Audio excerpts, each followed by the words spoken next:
तो guys episode 32 की starting में शियान और वानोन बाहर टहल रहे होते हैं, लेकिन शियान कुछ नहीं कह रहा होता। इस पर वानोन थोड़ी कंफ्यूज होती है और उसकी तरफ देखकर अपने मन में कहती है, पता नहीं इसका मूड अभी क्यों खराब है, लेकिन खाना खाते वक्त तो उसका मूड बिल्कुल सही था। मैंने इस बार क्या करके उसे ऑफेंड कर दिया, आखिर मैंने दादी को इस बार क्या गलत कह दिया, लेकिन मुझे नहीं लगता कि मैंने इस बार ऐसा कुछ किया है। तो ये सोचते सोचते वहीं पर रुक जाती है, लेकिन शियान आगे बढ़ जाता है। देखकर वो अपने मन में कहती है क्या वो खुद से ही आगे बढ़ गया। तभी उसे एहसास होता है कि आसपास बहुत ज्यादा अंधेरा है। वो अपने मन में कहती है यहाँ पर अंधेरा है, मुझे थोड़ा डर लग रहा है। वो भागते हुए जाकर शियान का हाथ पकड़ लेती है, लेकिन शियान इस पर कुछ नहीं कहता। देखकर वरुण अपने मन में कहती है क्या उसे गुस्सा आ गया है क्योंकि मैंने पहले उसका हाथ नहीं पकड़ा था। तो कहती नहीं, मुझे लगता है कि मैं कुछ ज्यादा ही सोच रही हूँ। शियान में इतना बचपना नहीं हो सकता। मुझे लगता है कि मेरा दिमाग फालतू में इतनी सारी बातें सोच रहा है। इसके बाद वो जाकर एक झूले पर बैठ जाते हैं। वरुण अपनी अंगड़ाई लेते हुए कहती है दादी काफी अच्छी थी, मुझे डर था कि दादी को मैं पसंद आऊंगी कि नहीं, लेकिन इस पर भी शियान कुछ नहीं कहता। ये देखकर वरुण अपने मन में कहती है उसके साथ लगातार बात करना एक चुनौती की तरह है। और वो कहती है शियान आप 9वें नंबर पर है, इसका मतलब कि वास्तव में आपके और 8 भाई बहन है। इस पर शियान को काफी गुस्सा जाता है। ये देखकर वरुण काफी कंफ्यूज हो जाती है और अपने मन में घबराते हुए कहती है मैंने उससे इतना भयानक भरा प्रश्न क्यों पूछा,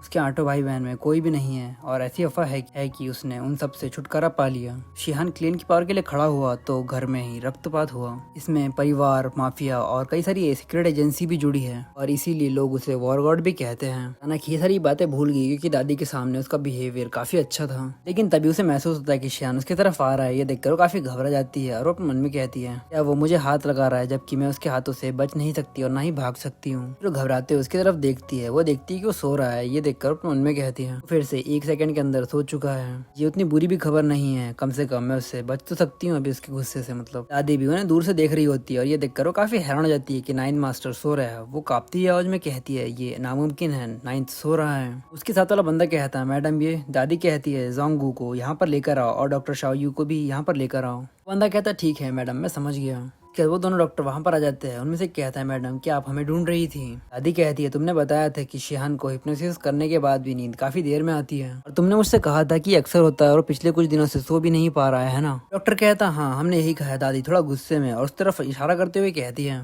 तुम मुझे ये बता सकते हो कि अभी ये सामने क्या हो रहा है। डॉक्टर ये देखकर हैरान हो जाता है, कहता है कैसे ये कैसे हो सकता है, 9th मास्टर इतनी आसानी से कैसे सो सकते हैं। दादी कहती है मुझे भी इस पर यकीन नहीं हुआ था। जब मैं यहाँ पर आई तो मैंने देखा कि शिहान ने वरुण के कंधे पर अपना सर रखा है और वो काफी गहरी नींद में सोया हुआ है। वो डॉक्टर कहता है मैं 9th मास्टर के साथ काफी लंबे समय से हूँ और 9th मास्टर कभी भी नेचुरली सो नहीं पाते हैं और ये उनका पहली बार है कि वो इतने आराम से सो रहे हैं। शियान को ड्राइवर वहां पर आ जाता है। वो कहता नहीं ये सही नहीं है, ये पहली बार नहीं है कि मास्टर ऐसे सो रहे हैं। ये अच्छे से याद है अभी कुछ दिनों पहले की बात है। उस रात को भी कुछ इसी प्रकार की सिचुएशन थी और 9th मास्टर उस दिन भी काफी आराम से सो गए थे। उन्होंने मिस ये को गले लगाया और पूरी रात काफी आराम से सोए थे। उनको डॉक्टर और दादी दोनों के दोनों हैरान हो जाते हैं, कहते हैं क्या पूरी रात।